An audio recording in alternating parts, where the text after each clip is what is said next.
Okay, so today we'll start this new module of spectroscopy and its application.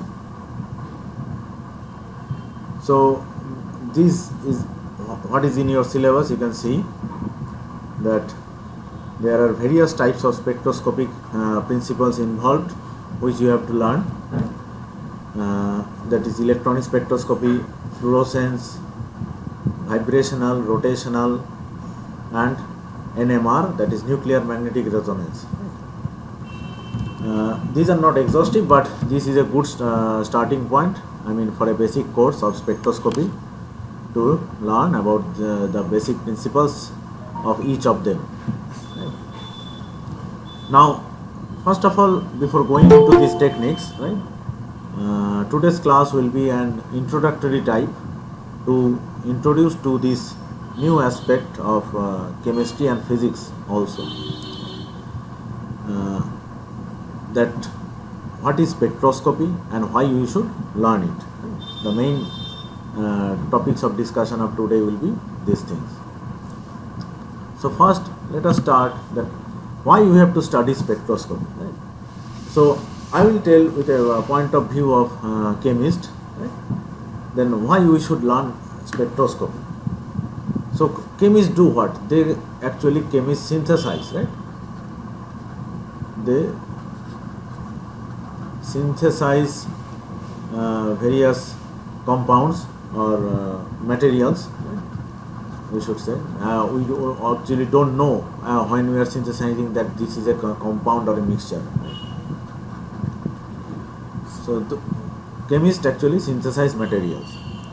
Now after synthesis, what it first thing has to be done? Right? We have to characterize it or identify it. Identify it. The first problem for a chemist in the laboratory, when for a synthetic chemist, is to identify. Now, how we will identify? One thing you already know of identification, you already studied in your previous courses, that is elemental analysis. Elemental analysis. These you already have studied. So a compound, mostly in organic chemistry, you have problems. You have studied this. That in the problem it was given the such and such compound has a percentage of carbon 60, hydrogen this 10, and oxygen this. Find out the empirical formula, right? And all these things.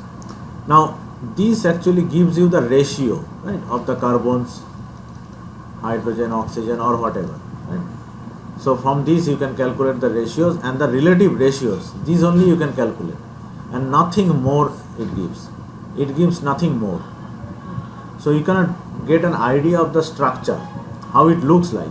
Suppose you get an from elemental analysis you get something like this: C2H5, C2H6O. Right? So what is C2H6O? Clearly you can say that C2H6O, you already know. I mean, we discussed in this in stereochemistry, right? In isomerism, that it can be this as well as this one. So you don't know, you cannot differentiate. Elemental analysis cannot differentiate between these two. So herein this spectroscopy comes very handy. Right? So we can identify the structure, right, by spectroscopy method. So most direct method for obtaining the structure of a pure compound, right? If you have a pure compound, you know, if you have a pure compound, right,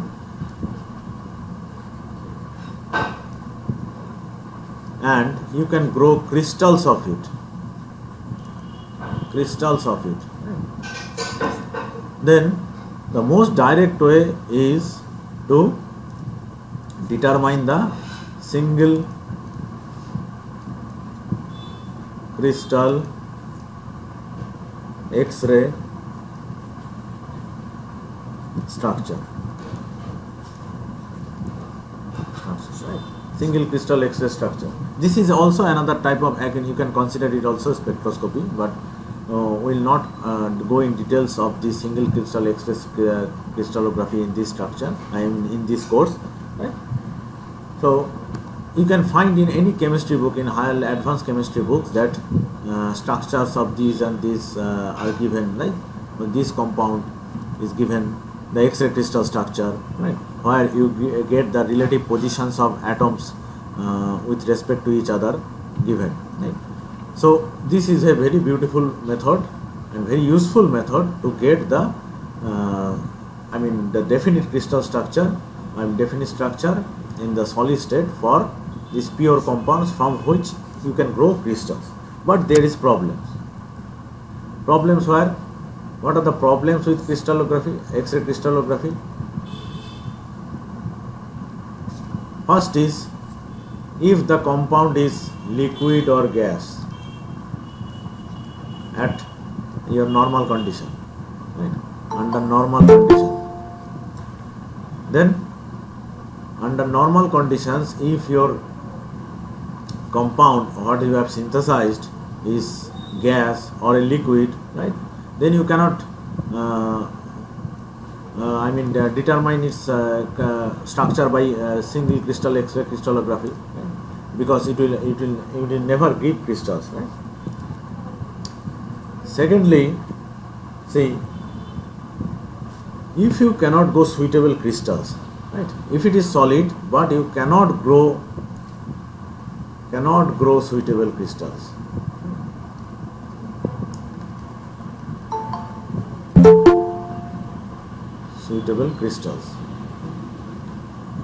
So this is one of the problems of crystallography, right? Even if you have a solid compound, if it is pure, but there is no guarantee that you can grow suitable crystals that are suitable for X-ray crystallography, right? And most importantly and lastly, that is, this structure is representative only of solid state. Only gives solid state structure. Right? Suppose you are doing a reaction and one of the product is solid, right? Or maybe the products are solid, but this is one of the most least soluble. Right? The least soluble product is precipitating out, right? And you are obtaining the crystals, but it will not give you the total picture of the reaction that is going in. If it is having two other products, right, or they are crystals, or maybe they are solids, but it is not coming out, precipitating out, so you do not know about these things, right? So these are, though this is one of the best method of obtaining the structures, but it is good only for this solid state, okay. And more importantly, this one is very time consuming, right? Time consuming. So you are growing crystals. To grow a crystal, it may take from 1 day, 2 days to 1 month, 2 months. You do not know when the crystal will grow, right? So this is very time consuming. Obtaining this, doing this experiment also, right? To obtain the data from this X-ray structure may take a day or a half or one half of the day, right? Whereas the other spectroscopic structure are much easier to do and can be done very quickly also. Herein, that's why we we take the help of other spectroscopic methods, right? For every time we do not need to know the complete structure also. What we need to know mostly, that if the reaction is complete or not, right? If the reaction is complete or not, right? Or say if a particular group or ligand is present in it, present in that compound or not, right? So suppose here there is a functional group or that is hydroxyl, right? So if it is present in a group or not, maybe just we want to know that. We are doing a reaction of organic reaction for say transformation, right? Suppose you are reducing the nitro group NO2 to NH2, you want to know that if it is reduced or not. Right? For that you do not know to know the complete structure. Right? For if you are reducing nitrobenzene to aniline, right? If you are doing this reaction, if you remember, so you already know your structure of the starting material, and you know what your end product will look like. Right? That also you know. Only thing you want to know that if my reaction is okay or not, or this has converted. Right? So there are spectroscopic methods, and namely in this case it will be IR. Right? You can do infrared spectroscopy to just see that if the nitro group is converted to NH2 or not. For that you do not have to go through all this time consuming method and these costly methods of X-ray crystallography. Right? So, and if it is pure or not, the compound is pure or not, that also can be judged by other spectroscopic method. Right? So this is why was a general discussion about why we should study spectroscopy. Right? Next, the question comes that what is spectroscopy? The dictionary meaning of this spectroscopy will show you that it is the study of the interaction of matter with electromagnetic radiation. This is the definition you will get. Right? That it is the study of interaction of matter with electromagnetic radiation. So there are two terms here. One is actually three terms. Interaction of what? Between two things. Whenever there is an interaction, there should be at least two things, right? Of matter and electromagnetic spectrum, or electromagnetic radiation, right? Electromagnetic radiation I should have written here. Okay. So we'll see interaction we can understand, right? So, but we'll go into details one by one. Let us first take electromagnetic radiation because for all the spectroscopic method, one thing is common, that is electromagnetic radiation. You need electromagnetic radiations to spectroscopy to happen, right? Except one spectroscopy which will not discuss in our syllabus, it is not included, mass spectroscopy. Right? Actually, mass spectroscopy, right? It is not a spectroscopy in strict sense, because it does not involve these electromagnetic radiations, but historically it is named like that because it is also used as a identification purpose. Okay, now see, before that let us look what is electromagnetic radiation. You have already studied that what is electromagnetic radiation, right? If you have these three axes, right, like this, and you know that electromagnetic radiation, as the name suggests, has two components, electric component and the magnetic component, and they are perpendicular to each other. Right? Now suppose this is the electric component, the magnetic component would be perpendicular to it, right? Okay, to each other, and the propagation of the wave will be in perpendicular to both of them, that is in this direction. Okay, so this is our electromagnetic radiation. Now, for any matter to show spectroscopy, it must interact with either the electric component, right, or either this one or this one, right? Otherwise it will not show this spectroscopic method. Right? Now let us see how the spectroscopic methods in the electromagnetic radiation in nature actually look like. See, there is a wide range of it, right, in nature, and in this picture what I have shown here is the relative sizes. So the electromagnetic radiation that is visible to our eyes is only a very small part of the total range. See the big range, right? It starts from the gamma rays of the higher energy region to the radio waves in the lower frequency region. Right? In between, we have something called visible range, and that is again split up in the several colors. We can see here from violet to red, that we know, right? Sorry, I should write it in reverse order, I think here.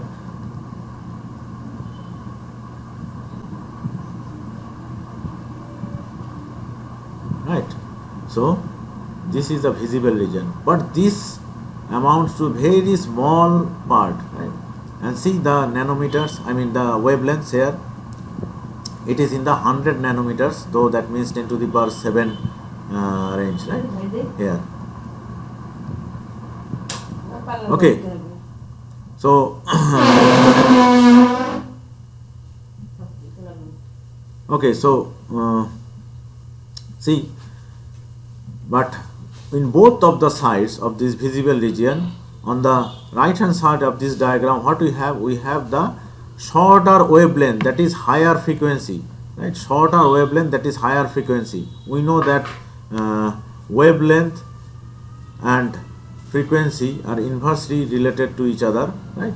And the product gives the velocity, and in this case it is the velocity of the light, where this is c equals to what? It is 3 into 10 to the power meter per second. Okay, now as a comparison you can look at the wavelength. What you call, you are already see these FM radios, right? FM radios, you know that 92.5, right? They say, right, something like that. So what does that mean? 92.5 megahertz. That means that frequency there for a 92.5 radio Mirchi, right? It will be what? 92.5 megahertz. That means 10 to the power 6 hertz. Right? This is the frequency that in which that FM radio is operating. Now compared to that frequency range, so it is like 10 to the power 7, right? Here this is the wavelength. This is the wavelength. So that is nearly 100, so more than 50 meter, more than 50 to 60 meter, right? Here you see, this is what, here it is 1 meter wavelength, it is 100. So if it is 50, it is nearly 50. Okay, let us take it is 50 meter, right? So it will give a wavelength of nearly 50 meter, right? So that means if 1 meter starts here at one point of the one of the football field, right, it will end up near the midfield. So that is one of the wave of that frequency. Okay, and see the larger frequencies, right? As you go there, it can be compared to this Mount Everest, right? So humans, I mean, it is in the 1 meter range, so they can be compared to this range. Okay, now see, our concern is mainly either in the visible or let us first discuss it. So visible range have a wavelength of this nanometers, right? These hundreds, they are in hundreds and nanometers. That means in meters it will be like 10 to the power minus 7 in the minus 7 ranges. Okay, so they will correspond to these bacteria and all that, right? So now among all these things, what is common? We have these things in common. They have both particle and wave behavior, as I mean suggested by Einstein, right? From his photoelectric effect, and Planck's law also, you know that they have both particle and wave behaviors. Again, their energies can be considered to come in as photons, that means in packets, right? They come in packets, and each packet of energy has an energy of this h nu, where h is the Planck's constant, right? We already studied this equation. Now what is photon? Photon is considered as a small massless particle with a energy packet, right, of this one, and this is also common for all electromagnetic radiation, that its wavelength can be multiplied by its frequency will lead to a constant, that constant is the speed of light. Okay, so with these things in mind, right, we can go on now to calculate the wavelength of any frequency, right, of given any frequency, or the energies of the associated wavelength, or if wavelength is given, we can calculate the frequency. Let us take an example, say in the visible range only. Let us take 400 nanometer, right? wavelength. So this is wavelength in nanometers, right? So what will be the frequency? So the frequency will be c by lambda, because we know that lambda equals to lambda into nu equals to c. Okay. So it will be 3 into 10 to the power 8 meter per second divided by, now this is in nanometers, you have to convert it to meters. That means 400 into 10 to the power minus 9 meter. This will amount to, so it will be 10 to the power minus 7.75, 0.75 into 10 to the power 15. Okay, or you can say 7.5 into 10 to the power 14, and the unit will be, of course, as it is frequency, so it is second inverse, right? So you can say it second inverse, or you can say it in hertz also, right? So they convey the same meaning. So 1 hertz means second inverse. Okay, now let us consider the energy of the light of each photon. What will be the energy? Is h nu, so it will be Planck's constant 6.626 into 10 to the power minus 34 joule second multiplied by, now our the frequency we got, into 10 to the power 14 second inverse. So second and second inverse will cancel out. We'll have what? Nearly 7. So it will be 7 square. You can say 4.9. So it will be nearly 4.9 into 10 to the power minus 19 joules. Right. So this is the energy of what? One photon. Energy of one photon. Only a single photon. Okay. So this is the energy of one photon. Now, if you multiply this with the Avogadro number, if you multiply with this with the Avogadro number, you get what? You get the energy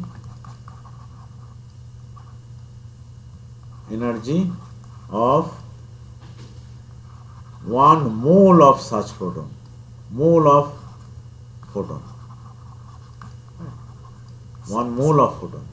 And you know this number, that is 6.023 into 10 to the power 23. Right. So you can easily see what will come out. It will come out like nearly 4 into 5. So it is 5. If you consider this as 5 into 6, that is 30 and 23. So it's nearly 300. Nearly 300 kilojoule per mole. Right. Why per mole? Because this Avogadro number itself has a unit of per mole. Right. So it will come up like this. Okay. So this is the energy for 1 mole of photon. Now, one more thing you have to remember. Okay. Now this, sometimes this wavelength, right, there is another unit. We usually, especially in the IR spectroscopy section, will see there's wavelength or frequencies is actually depicted by a unit called wave number. Wave number. Now what is a wave number? How it is defined? It is the number of waves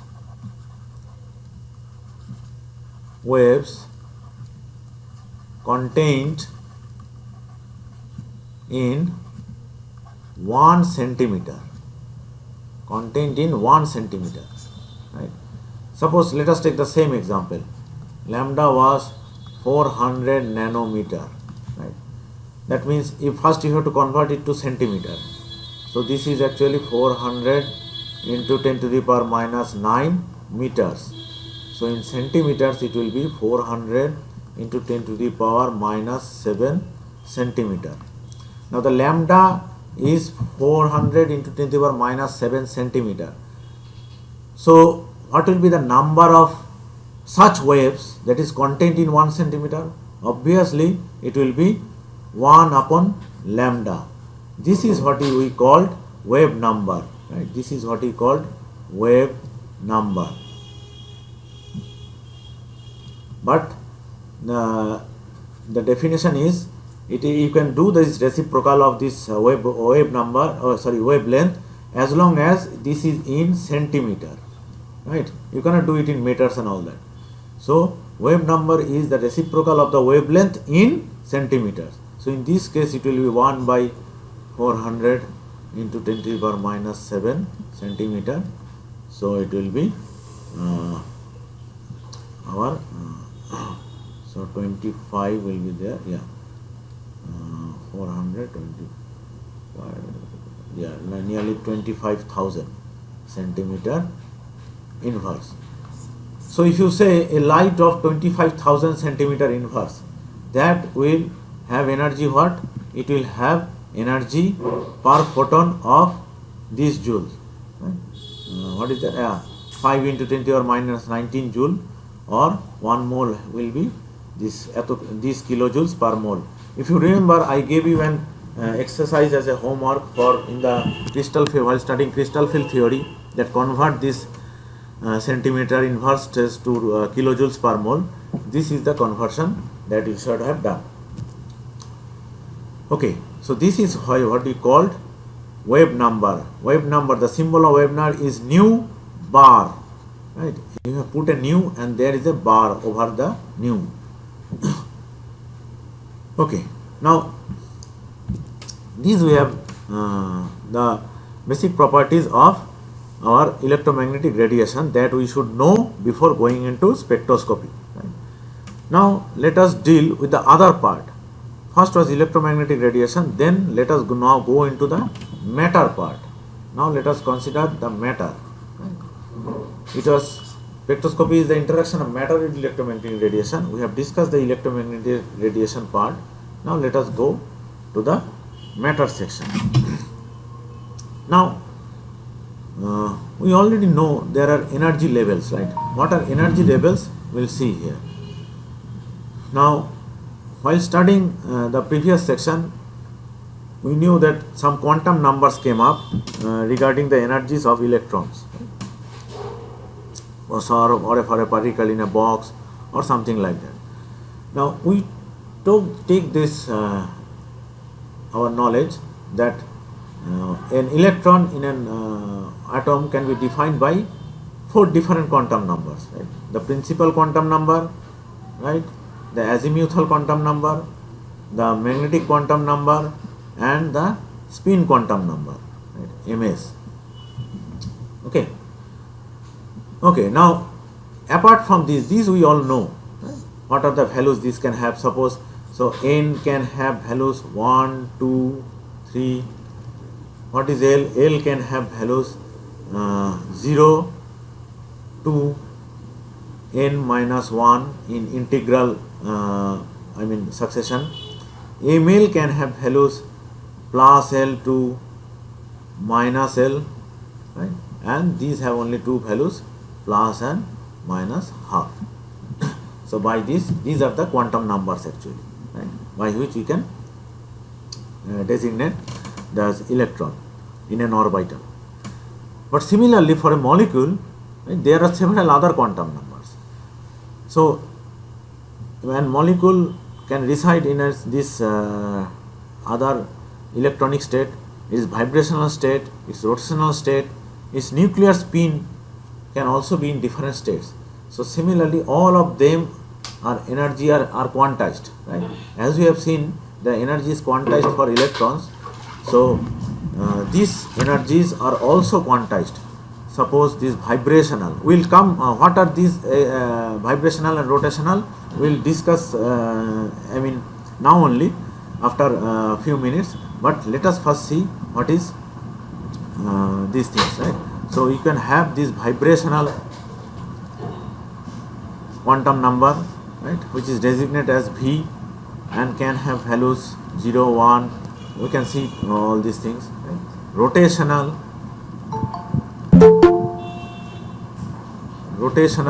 right, which is designated as J, nuclear spin also. Okay, when we will study NMR, we will see we have nuclear spin quantum number.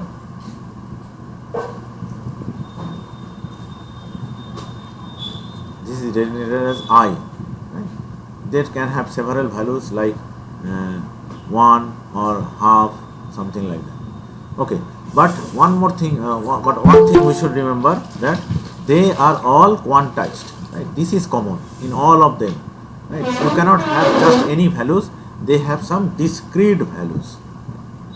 Now, considering this, let us consider how we will see what is the basis of spectroscopy. Right? Now, suppose we have two energy levels. Suppose let us take this electronic energy levels first. It is easier to understand.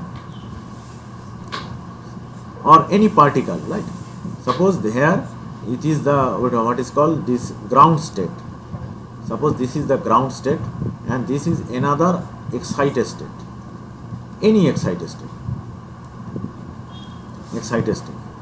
Now, if you supply electromagnetic radiation of the proper wavelength or proper energy, and what should be the energy? It should exactly match this gap, isn't it? Otherwise, this excitation will not take place. Suppose the particle is here, right, and it will jump up here. Only if this energy matches this one, right? The h nu exactly matches this energy gap, delta E. Only then this jump will take place. Right? Now, if that takes place, we call this the absorption spectroscopy. Absorption spectroscopy, right? Because that electron, the energy is absorbed. Okay. Now, there is another type of spectroscopy. Now, suppose, so same energy level, same delta E. Now, by somehow you have excited this electron or particle already in this state. By some heating, maybe you say you heat the molecules. Suppose you heat a bucket of water, a glass of water, right? And you leave it. What will happen? It will ultimately cool down. So you can say that is, it relaxes. So these things will happen here also. If by somehow, suppose say you give a small exciting pulse of energy and you put that particle, the atom, the molecule or the electron, whatever be the particle here, to the higher state and leave it there, it will not be stable there, right? What it will do? It will go down to the ground state. Right? There are several time lags. It will go down instantaneously with respect to human eyes, right? But there are time lags for different things. And the nucleus, if it is excited to a different state, will come down to the ground state after the time taken for that space will not be the same for an electron to come down to its ground state, right? It will be not same to the molecule as a whole to come down to its down state. So there are different time scale, right? So whatever be the case, the particle will come down and it will give away that amount of energy. But this is now h nu and this is again equal to the delta E. In this case, we call this as emission. Right? This was absorption and this is emission. Right? Now this is the very basic principle of all the spectroscopy that we are going to study. Either their absorption, what we measure, or the emission that we measure, to find the energy gap between them, right? And that will give the various amount of information that we can take into account, for determining the structures, right? So this is the only two things that we have to measure, either absorption or emission. And in fact, we cannot measure anything else also, right? We cannot measure anything else. And in some cases, we will see that this emission directly does not take place some other ways, right? And it is again helpful to us Right? How it will, we will see in the subsequent classes. But for this time, let us see this one. Now, just to show what the emission and absorption spectroscopy actually look like, this is for atomic spectroscopy. Right? Suppose this is the continuous spectrum. Right? This is the continuous visible spectrum that we see. Right? This red to blue, violet, whatever. Now, if there is an absorption, right, these are the energy levels. That is, suppose there are different energy levels, it has gone from here again to here, all these things have taken place here, right? Then these are the particular energy gaps that is being absorbed. Now if there is a suppose there is a sample, right, this is a sample and you are sending the whole spectrum, whole visible spectrum you are sending the white light. Suppose this is a white light you are sending in, what will come out? This will come out, right? Because these energies, this E1 or E2 from here to there or E3, these are all absorbed. This is what is shown in this absorption spectroscopy. You see the black lines. Black lines means the frequencies are absent there. Why absent? Because they are absorbed, right? So the absorption spectroscopy will look like this. This will give lines.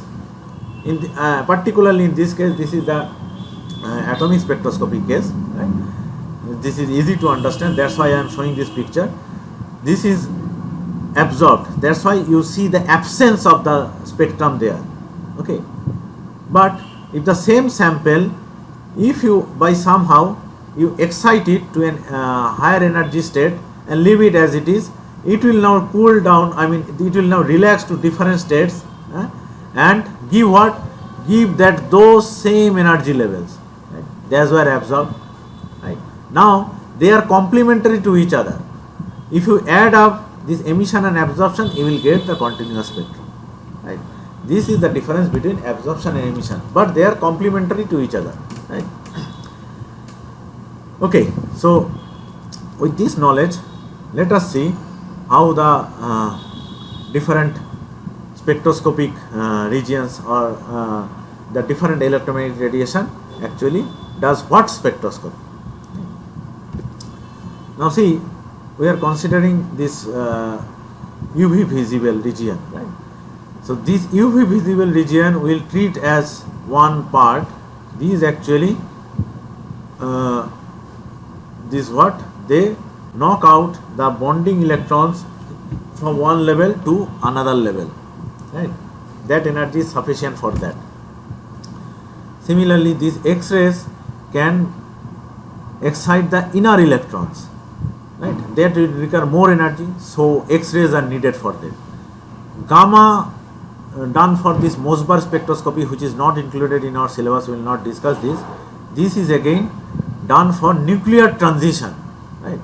Nuclear transitions. So they require more and more energy. Whereas if you go to the infrared, which has low energy, they cannot excite the electrons, but they can induce rotation and vibrations. This microwave is only for rotations, right? So why all the things actually does not take place at the same time? Because as we have seen from the particle in a box problem, what we have seen? Particle in a box problem. What was the this energy gap, or energy gap was proportional to, if you remember, 1 upon m and L square, right? These two things we have to remember. This will come up very much. See, the mass of an electron or mass of a nuclear is not same. If they are not same, this energy gap will also be not same, right? So similarly, they cannot take place at the same amount of energy, right? And the time lag will also be not same. So there is one important thing in spectroscopy. This is called Born-Oppenheimer approximation, right? They are two very important scientists, Born, the Max Born, right, who gave this, you have studied the lattice energy, right? Lattice energy in your +2. So you get that expression from Born. Oppenheimer, right? was a very big name in that Manhattan project. He was the coordinator or supervising that project for atom bomb. Now they actually proposed that as they have these different type of time lags, that electronic transition is much faster than this nuclear movement, right? Because nuclear is much more heavy, right? These transitions can be considered separately, right? And this, the total energy of the system can be written as energy electronic, I mean for electrical energy, energy for vibration, energy for rotation, and energy for translation. What are these things? We will individually discuss, but this is what Born Oppenheimer tells us, right? We are not going into the details mathematics, but this is the takeaway message from Born Oppenheimer approximation, that we can consider these energies to be independent of each other. Suppose we have two electronic energy levels, right? So this is the, say, ground state for everything, right? So ground state, and this is the another electronic state, right? And so electronic transition takes place here. So this is our electronic transition. So we have already seen that electronic transition might takes place for as we have seen in a particle in one-dimensional box model. If you apply that to olefins, we see that electronic transition takes place from one level to another, and we can see the spectrum. So if it takes place in UV visible region, we do not see the color. If it takes place in visible region, we can see the color. Fine. Up to this is fine. Now see, this is the electronic transition and this is the energy gap. But the molecule can vibrate also, right? Vibration means, suppose you have the water molecule, this water molecule, it has two bonds. Now they can vibrate. These molecules or bonds are never at a particular distance, right? The bond length that we study in books are the average bond lengths, right? They are always vibrating between that mean distance, right? So they can vibrate like this, right, in the same direction. Okay,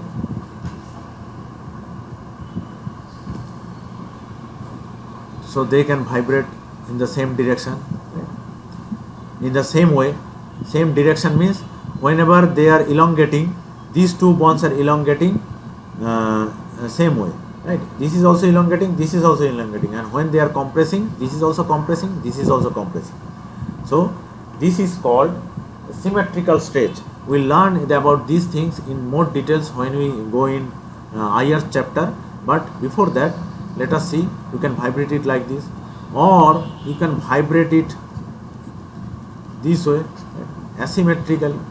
So when this is elongating, this is contracting, or when this is elongating, this is contracting, or it can vibrate like this also, right?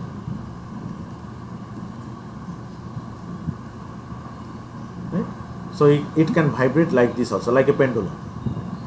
So all these vibrational modes, there are different vibrational energies for them, and for a particular electronic state, they can vibrate in different way. Suppose this electronic transition is not taking place, this vibration taking place in ground state only. So for that you have different energies. So these are now vibrational energies. Okay, these are now say vibrational levels, right? So these are now vibrational levels. Okay, I am designated it with the V. Suppose say this is V1.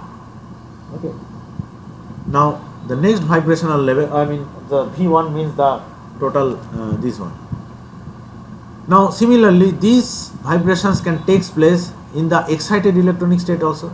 So similarly we will have here also some vibrational levels. Suppose we call them V2. Okay. So these are vibrational levels, and you see these energies are much lower compared to the electronic transition. So if you want to get a vibrational structure, right, it can go from here to here also, right. So they are much lower in energy, the difference in vibrational levels. Okay, so these transitions are vibrational transitions. So they are under very lower energy. In fact, they occur in the IR range, whereas these electronic occur in UV range or visible range. Okay, now in addition to this vibration, so these are vibrations. There are something called rotations also. Now let us take the same molecule, right, this water. Suppose this is the y-axis. Now this is the x-axis, this direction, and this is the z-axis. Now you can rotate it along z-axis. It will be a different rotation, different type of rotation. You can rotate it along the y-axis, right, like this, or you can rotate it along the x-axis also. So it will be different type of rotations. So different type of rotations will rise to different energy levels, rotational energy levels, but these energy levels are even smaller than the vibrational energy levels, and they can occur for each vibrational modes now, right. Suppose this is the vibration. For this particular vibration you can have different rotation. For this particular vibration you can again have these three types of rotation, and similarly for this one. So for these rotation levels are even smaller, right. So these rotational levels are even smaller. Similarly you can have it here also. So you can see these are even smaller. Transitions from one rotational level to another rotational level is even smaller, right. So these are rotational transitions. Okay. Okay. Now see, these as they take place in much lower energy, they actually occur in the microwave region. In fact, the cooking in microwave is based on this rotation of water molecules, right. If you have water molecules in your, that's why they say that do not put solid, I mean metals or like that in your microwave, right. So there may be an explosion. But if you put this water, there should be an amount of water, then it is fine. So they can rotate these water molecules and give corresponding rotational excitation, right. And that's why you can boil it, this water molecule. Okay, and the last part of energy level that we have considered here, if you remember, this translational. So we have electrical, vibrational, rotational. Now translational energy, what is translation? Translation is the translation of the molecule as a whole. Right? The molecule from these coordinates can move to this coordinate also. This is our translation energy. Right? Now this translation energy, as you can see from electrons, this was let us again apply our concept of particle in a box model. So this transition was for electrons. Electron being very small particle, the energy gap is very high. This was considering the vibrations of these two particles, this system, right. So these energy levels was lower, this was rotation, right, again a bit lower, and this is translation of the molecule as a whole. So this is a big thing compared to electron, right. So these energy levels are so small, right, even smaller than the rotational, that we cannot measure them. Going from one transition level to another, right, they are so small. We already seen that for bigger molecules the quantization vanishes, right? Here also there is quantization, there must be, but our instrumentation techniques at this state of art, right, cannot measure the differences between these transition levels, right. So we can actually omit them. We do not need to consider this, right. We can, for practical purposes, Born Oppenheimer explanation is good only this much, that is total energy is equal to electronic energy, vibrational energy and rotational energy. We need not consider translational energy as it is very small and we cannot measure it also. Okay, so up to this much I think we'll finish our discussion today, right. This